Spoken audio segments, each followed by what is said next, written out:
Good afternoon. Thank you all for being here today. It's when one of your great players ends his career with someone else, you don't really get the opportunity to honor them like you'd like to. And so I really appreciate that Terron's come today to spend a few minutes with us and with you guys. I want to remind people that 2013, I want to take us back to then. At that time, we had a little history of success with smaller college offensive linemen. We had drafted Jari Evans in 2006 from Bloomsburg. We had drafted Jamon Bushrod from Towson State in 2007, who became really, really good players, great players for us. And in 2013, we had a couple scouts that were touting this player out of Arkansas, Pine Bluff. And so I kind of thought we had a sleeper, right? I kind of thought we had a guy that we could get in the 5th or 6th round that would be a great prospect. And then he went to the combine. and he ran a 4.67 40, which is, I can't even tell you how unbelievable it is. It was the fastest time of any offensive lineman ever at the time. I think it still might be. I know you keep track of that, Terron.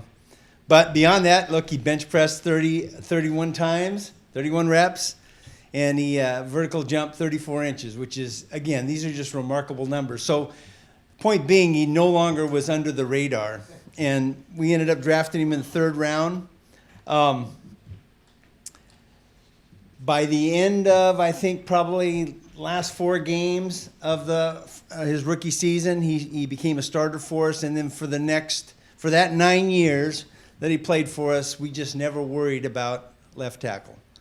Terron made the Pro Bowl 5 times. Probably should have been in there 7 times. Played 12 seasons in his career. He allowed 29 sacks total and 182 pressures. And you can take and look at all the best tackles of his era or any era, and those numbers are compare really favorably. 7 of the 9 seasons that he played for us, we were in the top 10 in offense, and 4 times we were either 1st or 2nd. His regular season record, our regular season record while he played for us, was 90-55.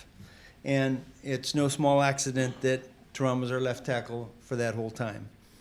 I think most importantly, I would describe Terron as smart, tough, and selfless. And I know this, to this day, when we're talking about offensive tackles in the draft process, in the room, and we've drafted a couple the last 2 years, one of the questions is always, well, how does he compare to Terron? So he set a standard for us that the current and future tackles will have to live up to. So I just want to say, Terron, thank you so much for all those years of playing for us. The great play, great leadership, and congratulations on your retirement. Terron Armstead. First off, I just want to say thank you.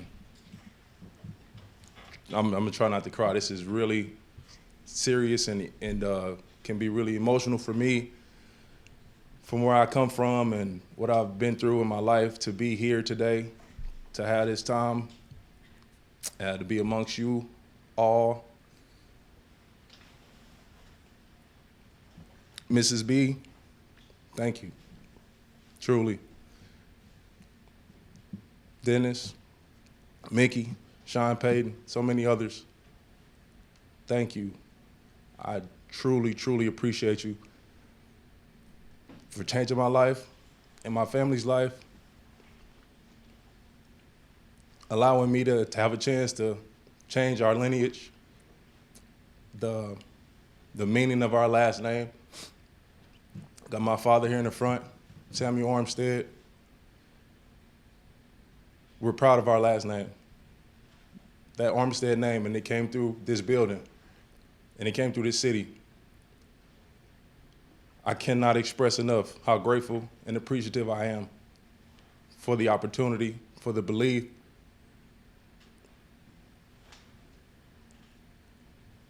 Even today, over 12 years ago, after you guys took the chance on me, to have this moment right now today, Doug, J-Mac, like Evan, putting this together, showing that I mean this much to you guys to take this time out, that you have no idea how much you mean to me, and just allowing me to seriously change my life, and so many others. It's not by accident that I started my foundation my second year, and I was so active in the community before I ever stepped on the field as a Saint, as a starter. I went to every school, every hospital, every Tuesday, sometimes Friday. Lish would send me a school, I'll go. I'll drive my Chrysler 300 over there proudly. I'll go. I'll impact a kid. I'll talk to whoever. This team it holds a true place in my heart, and everything that I am and I aspire to be is a Saint. That's a mindset. That's a lifestyle for me. Being a Saint, and it's never to be taken for granted. The relationships that I got from this place, just walking through this building, it's the first time I've been here since 2021. And it's like I never left. Dropping down Airline, I was riding with Abby. We're coming down Clearview, and he got in the left lane to turn. I know the facility's that way. I know it. I know how to get. I can walk here. I know how to do it. It's just a really I cannot express enough how special this is for me. This moment, seeing all these familiar faces, and Nick Underhill, talked to him quite a bit, Mike Triplett, Cat, Rod. It's like I never left. It's in my life right now, just finishing up my 12-year career, all the injuries that I've been through, the adversity that I went through, my full story, and a few of you that went to my retirement party, you were able to hear some of my story and the things that we battled as a family, and still would show up and play. When my brother died on a Saturday, the day after a team meeting during COVID, and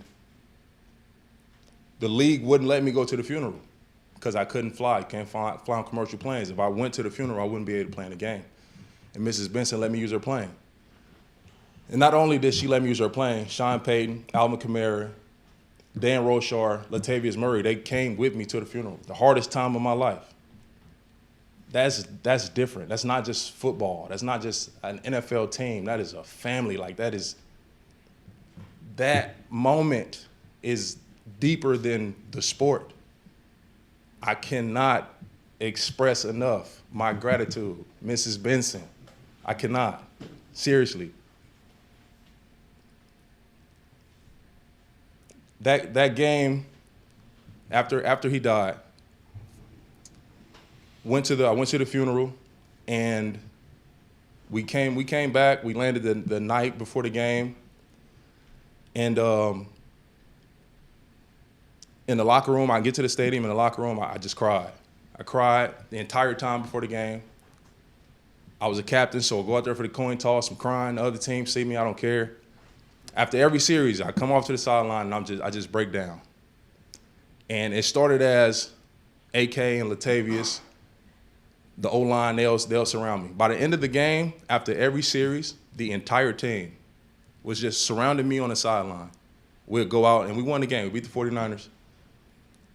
And it's just, again, it's deeper than the sport. Being here. And all the hardships, the ups and downs of my life, this city is the epitome of handling adversity.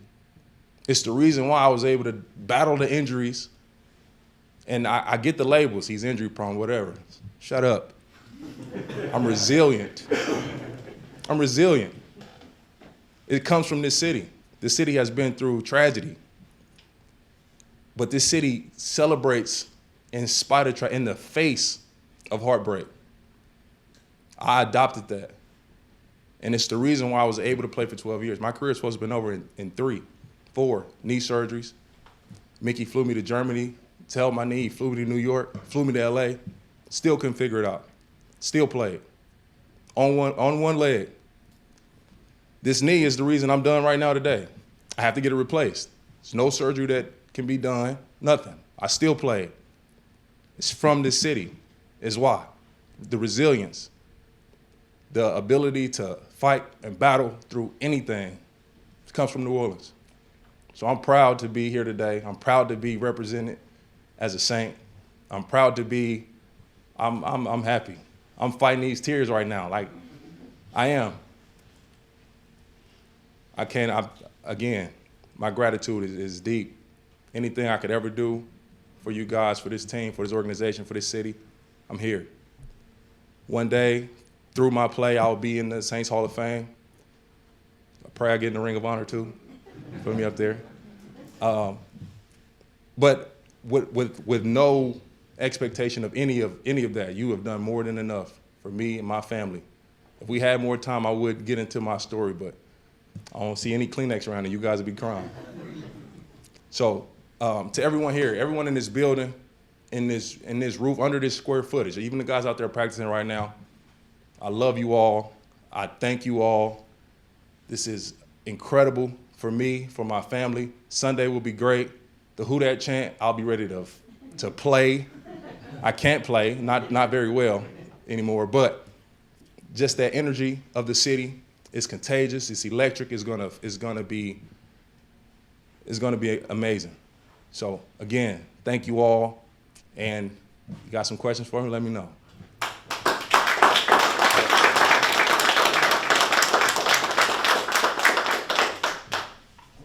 Terron, you obviously didn't want to retire. Your knee made you retire. After you retired, how long did it take you to accept it? Was there a point where you thought, no, maybe I could still do it? Yeah, last year, so I did the last 3 years in Miami with the Dolphins, and last year, training camp, we had about, I'll say 30 days, so 20-something practices before the first game. I practiced 0 times. Not because I didn't want to or I literally could not. I could not practice. So my first action, my first time with a helmet on and shoulder pads was week 1 against Jacksonville Jaguars. And I leave that game hobbling. Knee is really bad. So Monday I get an MRI, and I talked to the doctor, Dr. John Uribe. He's incredible. He's an amazing doctor in Miami.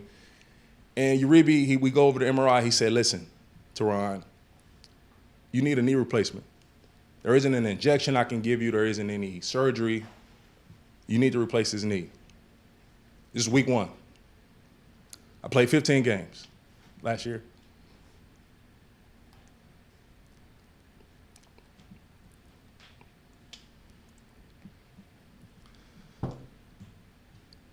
Nobody can stop me. You know what I mean? Like, it's up to me. It's up to God, honestly. And where I had grew mentally, that came from New Orleans, being here, being through hard times, hardship. You can't tell me when I'm done and when I'm not. It's up to me. So after that week 1 game, I didn't see Uribe anymore. I didn't need to. I knew my knee was done. I knew I was at the end, but I wanted to end the way I wanted to. Where does the passion just like to fight the fight, like even before you got to the league, like you've always been a guy that's turned adversity into resilience. It didn't let it become like a negative thing, like, and to fight it all the way for that long, like where's that born from? Like that's different. Yeah. Since you asked, Nick. Been through a lot growing up. Been through health issues, not just me, my family. Been through death. But this man right here, and I can openly talk about it. My dad battled addiction. Battled hard addiction, alcohol and drugs. And growing up, I had no idea what was going on, or like, damn, my dad hasn't been home in 2 days, 3 days. Or I call him, hey, Pops, come back. Like, young. And sometimes he answered the phone and like, I'll be back, son. And he would. He'll come back home. Him and my mom would fight. A couple weeks later, it happened again. I didn't understand it.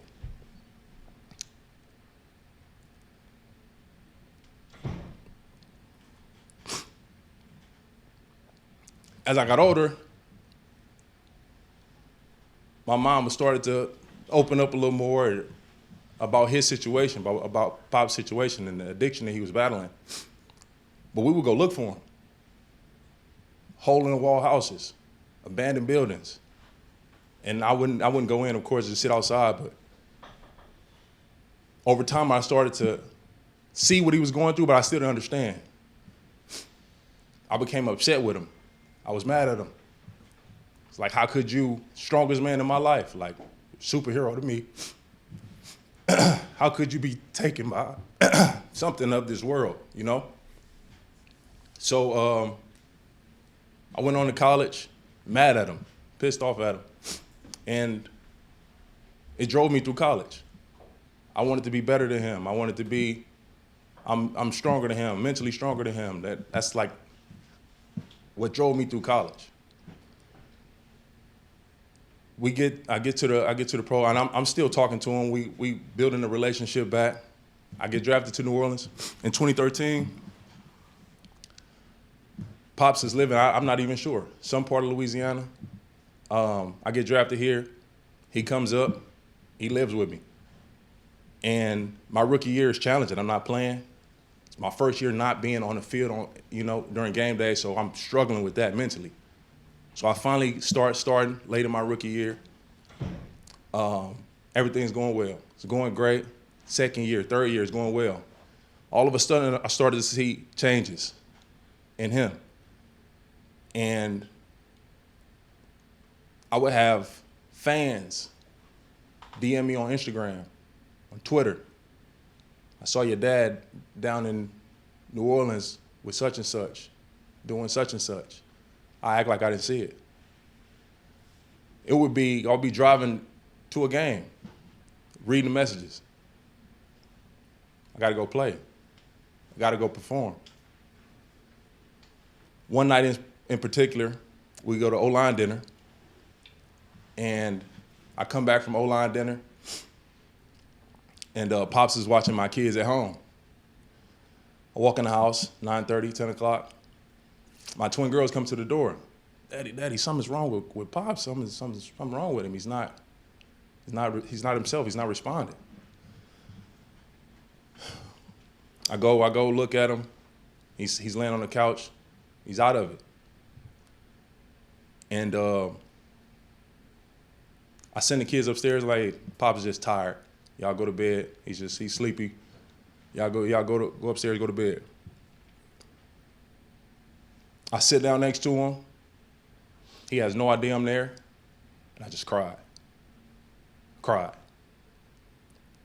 This is, I don't know exactly what date, around what time, but I sit next to him, I just cried. I woke him up, sent him home, talked to him the next morning. I told him, I said, if you don't fix this,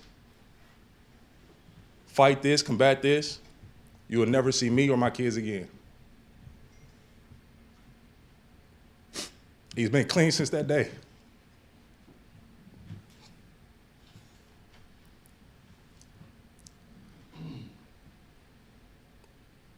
I drove him to New Orleans East, to the rehab facility. We talked. He fixed it. He fought. He is the fighter. That DNA, that fighting DNA, that's where it come from. I took him to the facility. I stopped at AK house. I act like nothing happened. Inside, though, I'm dealing with something. But that fight, it's come from him. I started to understand addiction more, the mental battles more, and where it comes from, and how strong your mind has to be, how you have to train your mind and tell yourself every day your approach, your steps to life. They come from him. So all his battles and his adversity and everything he went through, it wasn't against me. It was his battles. He had to fight through. But it taught me so much on how I handle adversity, trials and tribulation, hardships. That's why I'm able to lead the way I am. I'm able to pour into guys and share knowledge and experience the way that I can because I have some experience. But again, that fight, that resilience, it's been around my life through the city of New Orleans, through my father.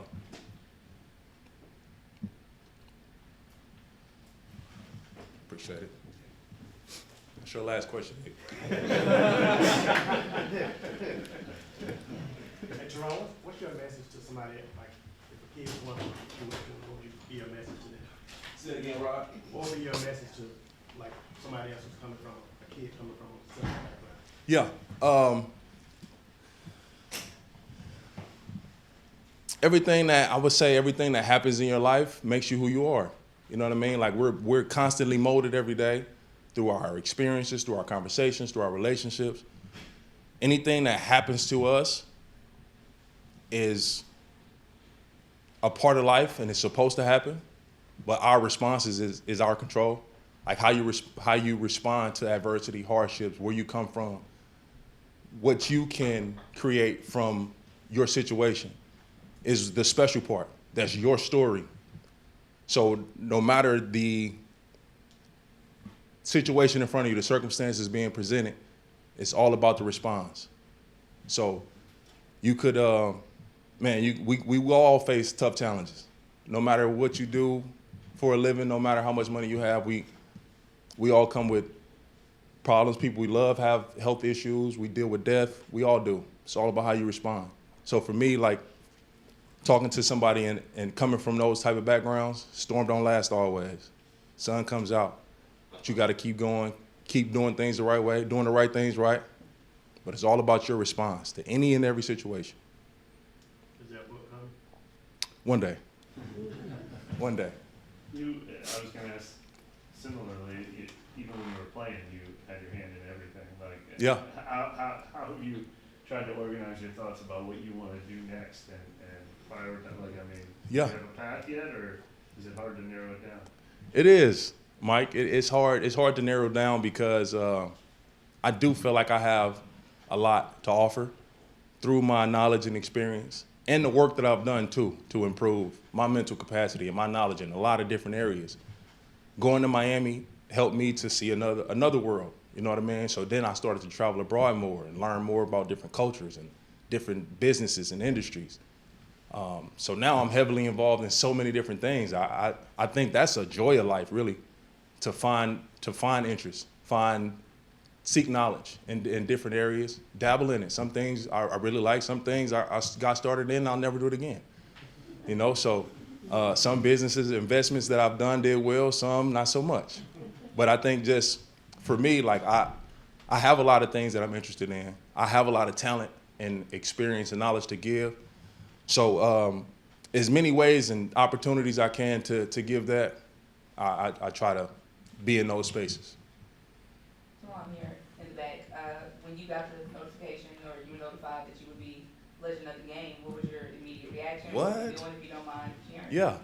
I was talking to Evan, and he was telling me that it'll be me or Mark Ingram for the first game. I was like, let's both of us do it. And that's my brother for life. And then Evan hit me, he's like, no, you'll be the legend of the game for the opener. I was, ecstatic, just elated. And started to make the plans to come down. He told me about we'll do the press conference on Friday. So yeah, anything that I had going on, it was out the way, it's out the window. I'm here, I'm doing it. I get to do the chant. What? Yeah, no, it's up. Terron, you were kind of talking about like. What's up, my guy? Got a lot going on up there. Yeah. The whole thing, mustache, looking hair. I see. Some things change. Yeah, a little bit. You're talking about like the legacy, you know, your name and you mean something different now. Like, how important was that to you? Yeah. You know, coming in the league, making something for yourself, making something for you. For sure. I think that's our badge individually because we all collectively have the same name on the front of our jersey, same logo on the side of the helmet. But that name is different. That name is different. You get a chance to build something for that name, and I'm so proud of what the Armstead name can stand for my family, for my kids. I think it's hard. Like, it's fire that my twin girls playing basketball, or they're in middle school right now, and I picked them up from school the other day. They're like, Dad, all the kids know about you.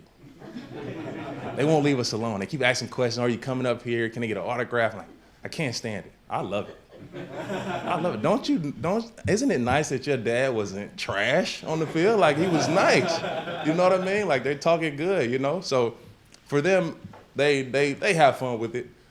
But I think it's great to have a last name that people will remember in a certain light. Even though I had my challenges and I had bad plays and I had injuries and all those things, but I gave everything I had on the field. People knew a difference when I was out there, and that came from work. It wasn't just roll the ball. I came into this game as an athletic offensive lineman. I left limited athletically, but I was mentally better than ever, and different ways to win and different techniques and all those things. Like, that came through work. I'm proud of that. I'm proud of the games, the injuries that I had, and to be able to play the way that I did and finished my career the way that I did. I'm proud of it. I think that's what it comes from being in sports media now. Listen now, I'm coming for you. Coming for you, Mike. How do you feel physically these days? And you mentioned the knee replacement. Yeah. How you feeling? I feel pretty good, honestly. All things considered, I do have some challenges. My knee will be an issue until I get it replaced. I'm trying to combat that as long as possible, so I've lost a little bit of weight. I'm gonna keep doing that. I'm working out. Mentally, I feel fine, and man, really after playing for so long, like I'm in a great spot. My knee is my knee is my biggest challenge, but outside of that, I'm pretty good. Hey, Terron, You were always like number one in the power rankings for offensive linemen who can be 210 pounds and next to much seen that. Really? See, I don't know about 210. I still need to be able to punch somebody if I need to, because my twin girls. hey, Terron, how crazy is it to you that number 94 is still playing? Insane. It is, but it's not because it's Cam. You know, me playing 12 years and like just knowing the grind of it every year, how hard it is, how hard training camp is, and how much goes into a season, how much goes into a weekly preparation. Man, it's as you get older, man, those weeks become longer to prepare, longer to recover between games. So Cam going into year 15 is not surprising because it's him, and he has like little kid energy. He wakes up 6 a.m. and he's just going. That's not the norm for everybody. So which is why it's very few people that make it and play that long. Cam is built to play until Mrs. B really like lock the door or move the facility. Like if you can hide the facility, then Cam will retire. Other than that, he's coming. Hey, Terron, you talked about life reflecting experience and experience kind of influencing life. I'm just curious about your experience at an HBCU and how it might have contributed to that. Yeah, Pine Bluff was rough. It was tough, but it was perfect for me because it made me who I am. It made me who I was when I got here. Somebody that can battle and fight through adversity. My rookie year training camp was no joke. No joke. Sean Payton had just got back from suspension after a year. He found fitness. He found fitness during his suspension, CrossFit. So our conditioning test, our training camp was brutal. And I had came from Pine Bluff, so being in Arkansas, like the climate was kind of similar. That helped me when I got here. Being able to battle through some hard times, hard practices, that helped me get through. So I think it was perfect. It was perfect. I couldn't imagine coming from any other school, going to a big school, LSU. These kids nowadays, they got all this money and resources.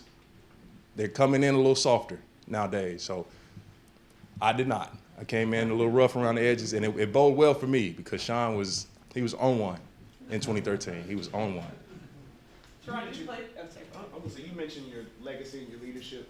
To see Eric like be the leader of the offensive line, somebody that was a rookie for you, or somebody that you played with, obviously.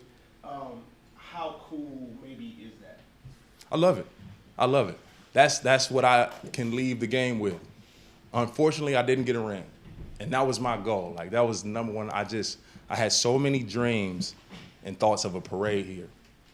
Like I couldn't imagine. I would have been shirt off on the float, just tripping, right? I don't even drink, but I would have got so drunk. I've never drunk a day in my life, but I would have been tore up if we won a Super Bowl here. So I didn't get to leave the game with that, but I do leave the game with the success of others. I take that personally.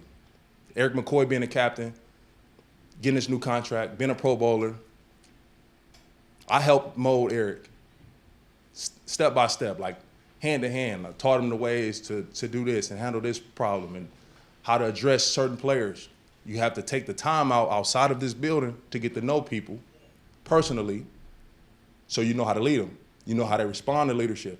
You can yell at C's. You can't yell at Kelvin Banks. He'll shut down. You won't know that until you go to dinner or y'all go to the house. And so just teaching them ways to do that. So Eric, C's, Andrews, Pete, even in Miami, like they've had guys now that has gotten second contracts and moved on to different teams or captains now. Like that's what I lead the game with, like seeing their success and making sure they pass it down. That's because I had a lot of veterans do it for me. Jari Evans, Ben Grubbs, Zach Strief, Jonathan Goodwin, like those guys, they showed me the ropes. They taught me the way, so it's only right. Does it mean anything to you to retire the same offseason as Ryan Ramchick? Ram just really want to be T. Stead for real. Because he could have did it last year or waited till next year. But no, so, man, Ram, that's my guy. That's my guy. We were the duo. We were the tandem. We were the left tackle, right tackle of the league for our run. Both dealing with similar knee issues, honestly. But during our time, I watched Ram grow as a player, but also as a man. And he started to become more vocal. He was a very quiet guy when he first came in. And to see the way that he is today and how he ended his career, he was at the top of the game until he couldn't do it anymore. And I feel the same way. So the battle that we had, like the fight that we both had inside of us, made us that 1-2 punch. We were the best tackle duo in the league. Terron, like you played through a lot, grief, injuries. I think there was a game where you were sick and lost 20 pounds that week. Yeah, facts. Do you have a particular aspect of your career, a game, a year, something that you're most proud of? Cat, really, in its totality, honestly, like I'm proud of how everything played out. Every injury, and because the injuries, like my knee in my third year, really forced me to learn how to play differently. Because I was just going out there athletically and like playing basketball defense. But I really had to learn my technique and fine-tune my technique, what hand to use, which foot to step with. I don't play 12 years without that. You know, I would have played 6 or 7 years just being athletic.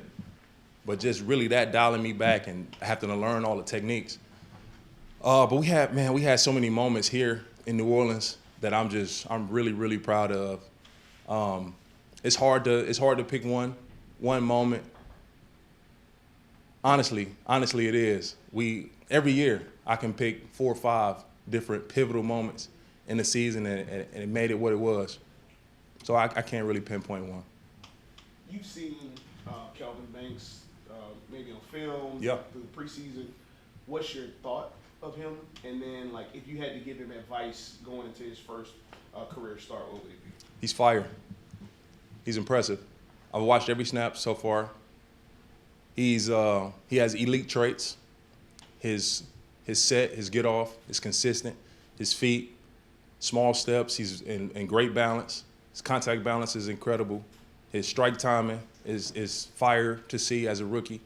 He has areas to improve on and to grow. He's going to get beat this year. It's going to happen from time to time. He will win a lot. He will. And I just talked to him. It was my first time meeting him. I'm excited about him and his future. And for Waga, too, on the other side. A lot of the same, I can say a lot of the same things about him. His set is a little different, looks a little different. His feet are off the ground a little longer than Kelvin Banks in his pass set. But both of those guys are very impressive as a young tackle tandem. So anything I could do to be a resource for them, talking about it, I'll be watching every snap they play anyway, but anything I can do for them guys, I'll definitely be there. Have you ever thought about coaching? No. Yes. I have, but, Nick, it's the hours, bro. Like the kids, you know, we're out in Dallas. It'll be hard for me to actually like coach in the building, but I do a lot of coaching, training, and technique work in Dallas. A lot of guys come see me. I've spent quite a bit of time with a lot of those guys in there, and a lot of guys around the league, O-line and D-line. They'll come see me for an hour or two a week, and we go through technique, fundamentals, all those things. So I can see myself in that space, but just like really clocking in every day. Sean Payton called me 2 days after I retired, and he said he wanted me to come coach for him. Maybe not right now. I don't have to go right now because I just retired. But he's like, but if one day, he said he think I'll be a great coach in this league, and he wants me to come out there to Denver to coach. I said, Sean, I appreciate you, but no. I'm not doing it. Especially not with him, because no,